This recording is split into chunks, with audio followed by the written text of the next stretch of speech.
Yesu nashimwe cyane, ndabaramukije mu izina ry'umukunzi wacu Yesu Kristo, aho muherereye hose ubuntu n'amahoro bituruka ku Uwiteka bikomeze kubana namwe. Nshuti z'Imana rero, reka tubanze dusenge, twiyegereze Imana, duhereze Imana icyubahiro mbere y'uko dusoma ijambo ry'Imana. Ndagushimye Mwami Yesu, ndagushimye ko wandinze, ndagushimye ko wandindanye n'umuryango, izina rya Yesu nirihabwe icyubahiro. Ngushimiye ko warinze ubwoko bwawe hirya no hino ku isi, ngushimiye yuko warinze inshuti zacu zidukurikirana buri munsi. Mana yera, habwa icyubahiro kuko uri umwami. Byiringiro by'amahoro rero, uri data wa twese mwiza, uri Imana itanga amahoro kandi uri Imana yishimira amashimwe. Komeza gushyirwa hejuru, tukuragije kino kiganiro, ubane natwe Mana yera. Ni ikiganiro cy'ijambo ryawe, kugira ngo Mwami uyu munsi ijambo ryateguriye ubwoko bwawe ubahe kuryumva, kandi Mana yera, buri muntu wese rikore ku mutima icyo wagambiriye, mu izina ryera rya Yesu, amen. Yesu nashimwe cyane, haleluya haleluya. Imana yacu ni nziza rero, ni umukozi w'umuhanga, kuba impaye umwanya wo kugira ngo tuganire ijambo ry'Imana ni ibintu by'agaciro kenshi. By'ukuri uyu mwanya ni umwanya Satani ajya arwanya, nk'uko mubizi, abavugabutumwa benshi murabizi, cyangwa se abanyamasengesho. Ni ukuvuga ngo rero umuntu abonye umwanya wo kugira ngo avuge ubutumwa bwiza bwa Kristo Yesu, kiba ari ikintu gikomeye, kuko hari n'ibindi abantu bahugiramo bakavuga, ugasanga bibatwaye igihe, nyamara nta nyungu zirimo, nta kintu byakungura umuntu. Yesu atuganze cyane. Reka dusome rero ijambo ry'Imana dusanga mu gitabo cy'Ingoma ya mbere, ibice 16 n'umurongo waho wa mbere. Nuko binjiza isanduku y'Imana, bayitereka hagati mu ihema Dawidi yari yayibambiye. Baherako batambira imbere y'Imana ibitambo byoswa n'ibyishimwe yuko bari amahoro. Dawidi amaze gutamba ibitambo byoswa n'ibitambo byishimwe yuko ari amahoro, asabira abantu umugisha mu izina ry'Uwiteka, maze agaburira abantu ba Isiraheli bose, abagabo n'abagore, umuntu wese amuha irobe ry'umutsima n'iry'igiti cy'inyama n'umubumbe w'inzabibu zumye. Yesu ahabwa icyubahiro cyane. Yesu nashimwe, haleluya. Uru ni urwibutso rw'abakozi b'Imana batubanjirije, uburyo ki bagiye bashaka imirimo myiza, cyangwa se bagiye bakora imirimo myiza imbere y'Imana n'imbere y'abantu bayo. Yesu atugirire neza cyane. Nshuti z'Imana rero, uyu ni umurimo mwiza Dawidi yakoze igihe yashimaga Imana yuko ari amahoro. Yesu nashimwe, data wa twese nahimbazwe. Ni ukuvuga ngo iri jambo rero rishatse twebwe kutwibutsa iki? Mbega uyu munsi wa none wowe uri kugabura ibiki? Uri guhereza ubwoko bw'Imana igaburo rimeze gute? Yesu atuganze. Mbega mu kanwa kawe, mu maboko yawe, hari kuvamo iki? Hari kuvamo iki gihesha Imana icyubahiro? Yesu atuganze. Ni ukuvuga ngo hariho igihe umwana w'umuntu ahora ari mu maganya gusa, agahora yumva muri we yuzuye intimba, agahora yumva muri we nta n'ikintu na kimwe yashimira Imana.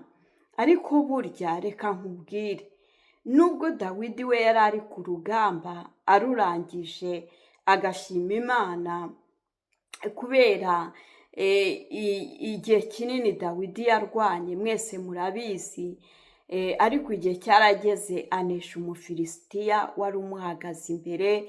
Imana itugirire neza. Rero ni ukuvuga ngo amaze kubona intambara nyinshi Uwiteka Imana amutambukije, Dawidi aca bugufi imbere y'Imana ashima Imana. Haleluya! Dawidi ashima Imana, arangije atanga ibitambo by'ishimwe, atanga ituro ry'ishimwe. Imana yacu ihabwa icyubahiro.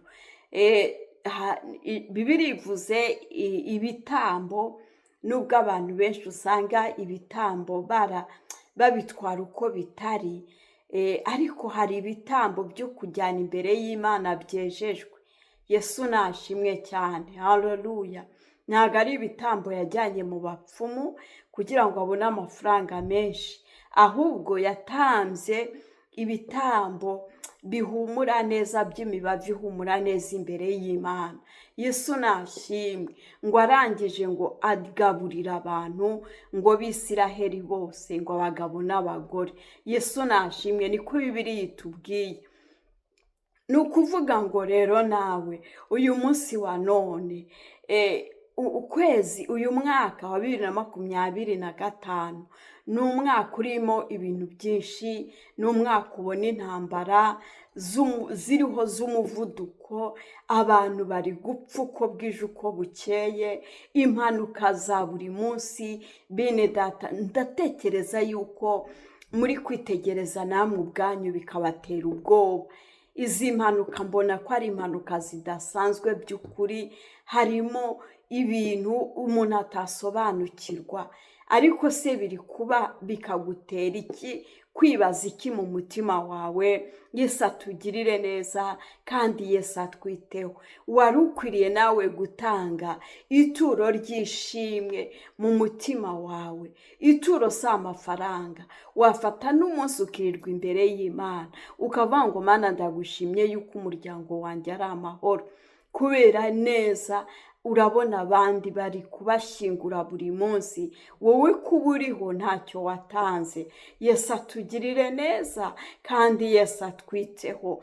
Reka guhora uri mu maganya gusa, reka guhora wumva umutima wawe utanezerewe. Byonyine wari ukwiriye kunezezwa n'uko ugihumeka. Yesu atugirire neza. Birashoboka ko waba ufite indwara runaka ugendana, birashoboka ko waba ufite ikibazo mu mubiri runaka cyangwa se mu muryango runaka, ariko bitakuraho yuko ukwiriye guhereza Imana icyubahiro, ko Imana ikigutije iminsi yo kubaho, ukibasha kugendesha amaguru yawe, ukibasha kuba ufite amaboko yawe.